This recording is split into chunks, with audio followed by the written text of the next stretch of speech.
nuestra filmina dice limitaciones de los amplificadores operacionales. Bien. Los amplificadores operacionales, obviamente estamos hablando de la última generación, tienen una aproximación al amplificador ideal cada vez más próximos a este tema ideal, es decir, tienen determinadas características dentro de los parámetros que hemos mencionado. Por ejemplo, transferencia lo más elevado posible. Impedancia de entrada tendiendo a infinito, impedancia de salida tendiendo a cero. Pero pese a esas especificaciones, todos los amplificadores operacionales o circuitos integrados poseen limitaciones que les apartan del ideal. Y ahí entre esas limitaciones queremos mencionar, por ejemplo, los efectos de una ganancia finita a lazo abierto. Sí, en la deducción de las ecuaciones que hicimos de los tres circuitos básicos hemos visto este efecto, ¿no? Cuando la ganancia del amplificador operacional no se aproxima a valor infinito, sino más bien es de un valor finito, nos produce grandes problemas. Entonces, por lo tanto, siempre tenemos que procurar tener un amplificador operacional que tenga una ganancia infinita. De esa manera, incluso la ecuación de transferencia es bastante reducida. Ok. El efecto de la impedancia de entrada finita es otro de los temas referidos al tipo de carga que ofrece el circuito integrado al transductor de entrada. Pero lo de bueno es que como el amplificador operacional lo vamos a utilizar fuertemente realimentado en forma negativa, entonces el único que está comprometido es la ganancia. Pero ya eso es del circuito en aplicación, no del operacional. Pero del circuito en aplicación mejoramos la impedancia de entrada del amplificador operacional por el tipo de realimentación que producimos. Entonces, ese efecto se ve mejorado. Es decir, no produce realmente carga al al transductor de entrada. Lo mismo sucede con el efecto de la impedancia de salida no nula. ¿No ve? Eso significa que sea nula, que no sea nula, no es capaz de entregar el operacional toda la corriente que le demanda el transductor de salida. Menos mal que con la realimentación negativa que usamos, eso también se va a mejorar. Obviamente las dos mejoras, impedancia de entrada e impedancia de salida, lo hacemos en desmedro de la transferencia directa del amplificador. Es decir, la transferencia va a ser reducida. Ok. Ahora, los efectos de un ancho de banda finito.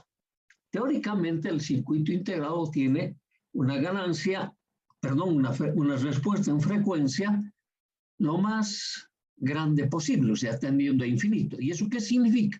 Que la frecuencia de corte superior tiene que tomar el valor infinito. Pero la frecuencia de corte superior de los circuitos integrados dependen de los transistores con los que estos están fabricados. Por lo tanto, eso es no imposible, pero bastante difícil de lograr un ancho de banda infinito. Entonces, cuando el ancho de banda es finito, el fabricante nos va a siempre recomendar alguno de sus terminales para que nosotros pongamos elementos de compensación, o nosotros vamos a introducir externamente por los pines de entrada y salida algunos circuitos de compensación, que es lo que vamos a ver como lo que nos ha quedado de este capítulo, que es muy poquito. Luego hay efectos del ruido, las corrientes de polarización diferente de cero. Acá también nosotros vamos a deducir un circuito que nos permita mejorar las condiciones de las corrientes de polarización, las de offset, tanto de corriente como tensión. Eso es lo que vamos a ir resolviendo. Entonces, sobre todo, casi todos los parámetros los vamos a ir mejorando con el tema de la realimentación. Pero hay que poner especial hincapié o importancia en los problemas de offset.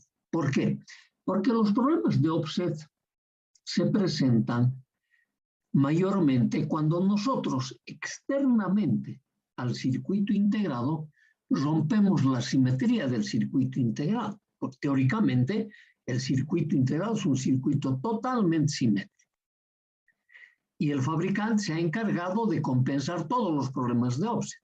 Pero por la aplicación nosotros rompemos la simetría. Y eso lo hemos visto en los 3 modelos circuitales que hemos analizado hasta aquí. Ok. Entonces, ese problema de offset hay que resolverlo. Ya hemos dicho, el fabricante me va a indicar también qué terminales de su circuito integrado podemos utilizar para resolver estos problemas de offset. Ahora, si eso no es suficiente, tú puedes utilizar las entradas inversora y no inversora del operacional para incrementar la compensación del offset.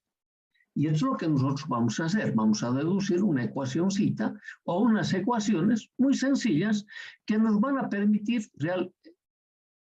introducir por los terminales de entrada una compensación de offset por la asimetría que nosotros hemos introducido en la aplicación. Ok, entonces, aquí estamos en esta parte de la filmina, estamos mostrando cómo el amplificador operacional se tiene que polarizar con 2 tensiones, una tensión positiva y una tensión negativa, normalmente de igual valor, ¿no ve? Por eso hemos dicho, son simétricos las polarizaciones. Como también son simétricos las entradas de excitación, el B de X y el B de Y. Entonces, cuando se presenta offset o cuando se detecta el offset es cuando no se introduce señal alguna por los pines de entrada del operacional. Entonces, si las señales introducidas son de valor 0, teóricamente la tensión que se mide a la salida del operacional es de B0, debería ser 0. Pero por la asimetría, vuelvo a reiterar, hemos introducido nosotros, esto va a ser diferente de 0. Y a eso se conoce con el nombre de offset. Ese offset puede ser tensión o corriente. Ahora, es difícil totalmente identificarlo como que el offset es de corriente o el offset solo es de tensión. Nosotros identificamos un offset. Lo importante es que encontremos la compensación. Esto es lo importante. Entonces, ahora, el fabricante también nos va a entregar del operacional alguna información técnica, como por ejemplo las tensiones de polarización y las corrientes de offset o de polarización. Entonces, cuando hablamos de las corrientes de polarización, él nos entrega muchas veces esta información. La I de X es la corriente de polarización IP1 y la I de Y es la corriente de polarización IP2. Entonces, nos puede indicar el fabricante cómo esta corriente de polarización IP1 cuando aplicas la tensión más B y menos B, y esta corriente de polarización IP2 cuando aplicas las tensiones más B y menos B, y este es mi circuito externo que me rompió la simetría. Entonces ya me está diciendo la corriente IB1 circula por un lazo diferente a la corriente IB2. Por lo tanto, va a haber una diferencia de potencial en este nodo diferente del potencial que existe en este nodo. Entonces ahí estamos viendo que sí se ha roto la simetría. Ahora, o me lo especifica de esta manera o me lo especifica como corrientes de offset, que es lo que vamos a ir viendo ahora. Ok, por eso hacemos referencia al offset. Entonces, ¿nosotros qué teníamos? Teníamos que el circuito integrado a su entrada tenía un amplificador diferencial. ¿No ve? O sea, este amplificador diferencial recibe señales de excitación del mismo tipo. Por lo tanto, va a haber señales del modo diferente y señales del modo común. Entonces, de esa manera nosotros podemos recibir esa información. Muchas veces el fabricante me va a dar la corriente de offset. Me va a decir, son tantos miliamperios, nanoamperios, etc. Pero esa corriente de offset está formada por esta diferencia de las corrientes de polarización. Entonces me dice, o me especifica el offset o me especifica las corrientes de polarización. Sea cualquiera, yo voy a tener esta expresión. Entonces, voy a tener el modo diferencia y tengo el modo común. Y el modo común lo voy a expresar como la media aritmética. Entonces, te especifique el I de offset, el I de polarización o las corrientes de polarización, tú vas a tener estas dos estructuras de señales para el circuito integrado. Ok, estamos partiendo de esa idea. Entonces, si estas son mis corrientes de polarización en la entrada, entonces automáticamente estamos diciendo aquí en la salida, yo voy a leer el desbalance. Es decir, esta corriente IB1 que circula por la resistencia R1 y R2, multiplicado por la ganancia, me va a presentar una tensión a la salida. Claro, esta misma ecuación no lo voy a poder desarrollar para la señal que se me produce en la entrada no inversora. ¿No ve? Ok, entonces aquí me está mostrando y me está diciendo, este es tu desbalance. Tú lo has creado, por lo tanto, debemos compensarlo. Ahora, para hacer esa compensación de offset, nosotros vamos a utilizar una metodología circuital. Vamos a simular que nosotros estamos introduciendo el offset. Entonces yo digo, este era mi circuito de aplicación. Ese era mi circuito de aplicación con la que nosotros hemos roto la simetría. Y parece que en este nodo X nos ha aparecido una relación de resistencias formadas por R1 y R2, que estaba en la anterior filmina que hemos mostrado. Entonces decimos, ¿qué tal si nosotros al nodo Y le introducimos una resistencia R3? Y nuestra primera suposición es que esta resistencia R3, que todavía no sabemos su valor, me dé una diferencia de potencial en el nodo Y, lo mismo que en el nodo X. Y en el nodo X me está dando esa diferencia de potencial, las resistencias R1 y R2 que deben estar en una determinada estructura. Sería lo paralelo, pero parece paralelo, ¿no ve? Parece paralelo, es paralelo. Entonces me dice, si logro eso, yo habré compensado la asimetría que he roto introduciendo esta resistencia. Y debo calcular ese valor. Entonces ahora, para calcular ese valor, nosotros en nuestros circuitos de aplicación, si ustedes se fijan, le vamos a introducir nosotros una tensión de offset. O sea, adrede voy a colocar esta tensión. Puede ser esta polaridad o puede ser la otra polaridad. Total, es un supuesto que tú estás diciendo. Entonces dices, tengo asimetría roto a la entrada, asimetría roto a la otra entrada. He colocado una tensión de offset de un valor determinado, ponle, no sé, pues 1 milivoltio o lo que tú quieras.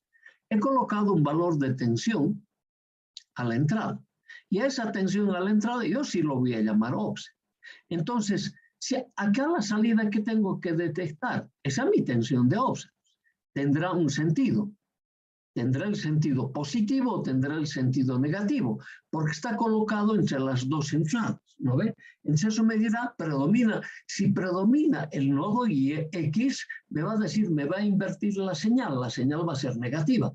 Si me predomina el nodo Y, entonces la señal va a tener la misma fase, por lo tanto va a tener el otro sentido.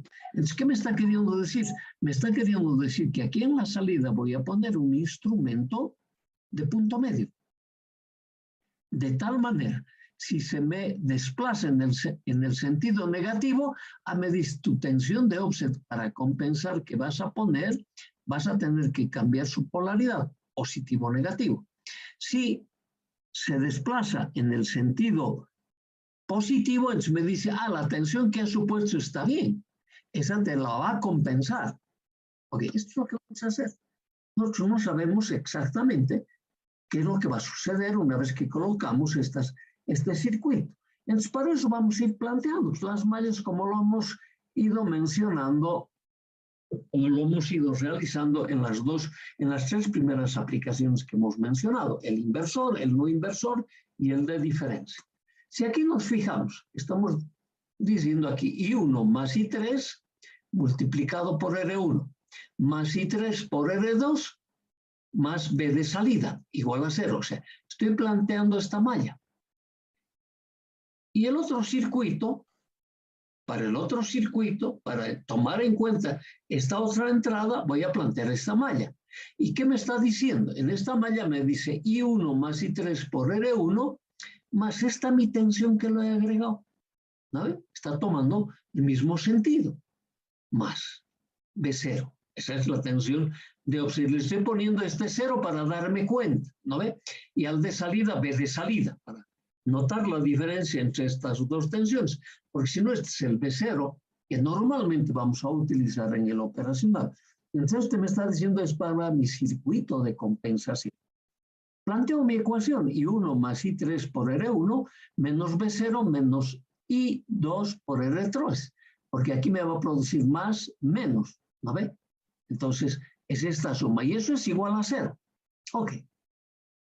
Es obvio que pensemos que con toda seguridad voy a tener que despejar algún valor de corriente y reemplazárselo en una otra ecuación para poderlo poner en función.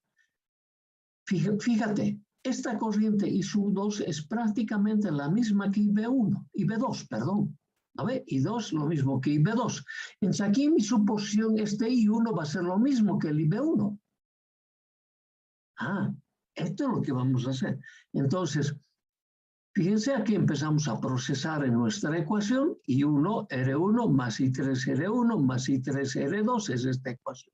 Más B de salida igual a 0. Estoy haciendo distributivo aquí. Y de esa ecuación lo único que hago es, fíjense, estoy I3 R1, I3, 2, I3 voy a despejar. Claro, es la única ecuación que nos rima, este I3. En cambio, I1 y 2 van a rimar con IB1 y B2. Listo. Entonces, esta es la ecuación. De aquí despejo mi valor I3, que va a ser mi tensión de salida, más I sub 1 R1 sobre R1 más R2. Y cambiado de signo. Eso es por la convención de los sentidos que hemos tomado. Ok. Reemplazamos este valor de I3 en la otra ecuación, en esta, que es esta malla. Entonces, en esa malla reemplazamos la corriente I3. ¿Qué tenemos? Tenemos una ecuación que va a estar en función de I1 y 2. I1 y 2. Entonces me dice, ¿qué es lo que normalmente tenemos que hacer? Es la tensión de salida, ponerlo en el primer miembro, y va a estar en función de todo lo que me sucede a la entrada. Ok, hacemos esa relación, estamos procesando la ecuación. Aquí lo único que hemos hecho es hacer distributivo el R1, fíjense, el R1 distributivo. Estamos en B0, estamos procesando la ecuación, hemos sacado un común denominador, fíjense, R1 más R2 es el común denominador porque me está apareciendo entre paréntesis ahí, y al pasar al otro miembro se ha ido a 0, ¿ok? Despejamos nuestra ecuación, eliminamos los términos iguales y opuestos en signo, factorizamos R1, etc. Y de esta ecuación vamos a despejar la tensión de salida. Despejamos la tensión de salida, B de salida que es igual.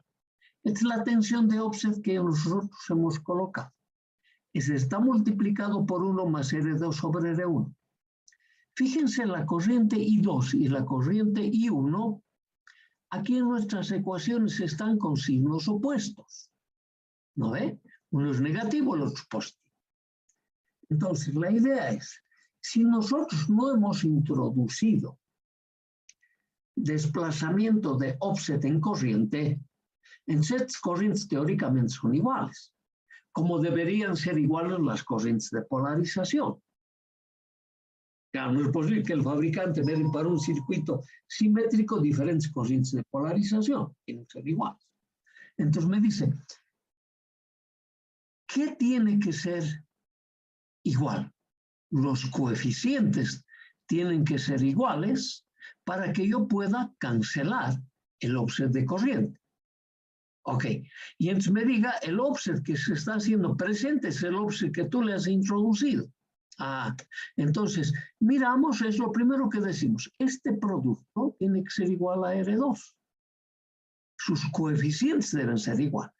Haciendo los coeficientes de I2 e I1 iguales, despejamos de ahí nuestro valor R2, o sea, estamos haciendo primero iguales, R2 es igual a R3, 1 más R2 sobre R1.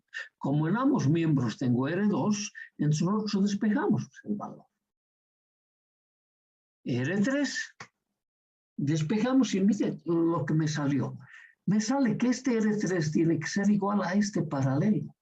Entonces me dice, en el nodo X, estas dos resistencias concurren como un paralelo, R1 y R2. R1 y R2. Entonces me dice, como ese es el circuito que me rompe la simetría, por lo tanto, si pones un R3 igual a ese valor que te ha roto la simetría, entonces aquí no va a haber desbalances de corrientes, ni desbalances de tensión. Entonces el offset que nosotros vamos a notar va a ser el offset que va a tener el propio circuito, pero debido a las tensiones de polarización del circuito integrado.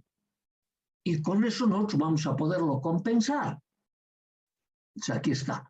Hemos despejado ese valor. Entonces ahora estas corrientes, como son iguales, es cero, por lo tanto esta diferencia de potencial es cero. Y me ha quedado como mi tensión de offset igual a menos B0 I1 más R2 sobre R1. Y esta diferencia, hemos dicho, es el I de offset, porque en esta filmina, estoy volviendo ahí, un segundito, acá, no, el anterior, aquí está.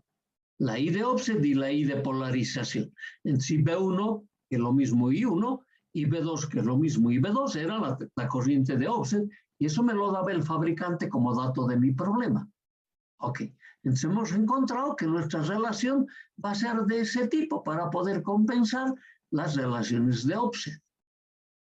¿No veis? Es un simple despejo. Es lo único que nos estaba faltando para terminar nuestro capítulo 7.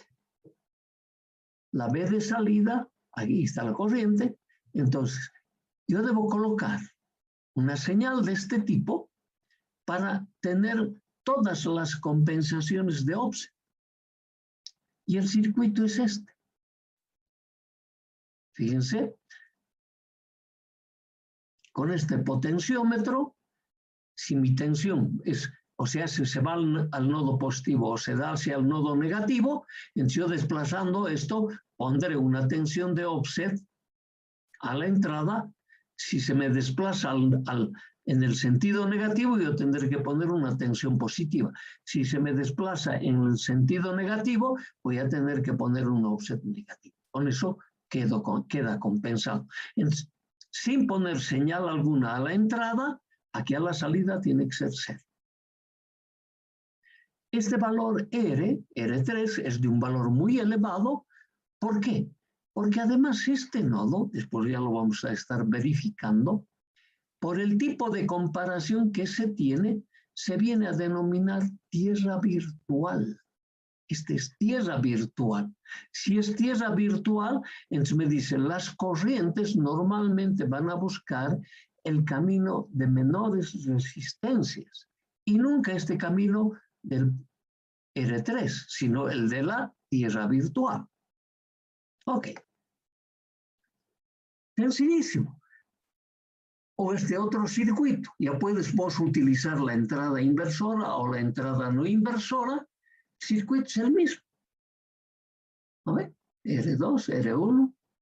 Y este es el circuito que colocamos. Esto es lo que se coloca cuando nosotros tenemos que utilizar para compensar el offset las entradas de información del amplificador operacional. Ahora, ¿cómo procedes normalmente? Lo primero que utilizamos es lo que me recomienda el fabricante. El fabricante me va a recomendar sus terminales adicionales fuera de los 5 que nosotros estamos utilizando. Te van a decir, entre tales terminales para compensar el offset, me va a colocar tal circuito.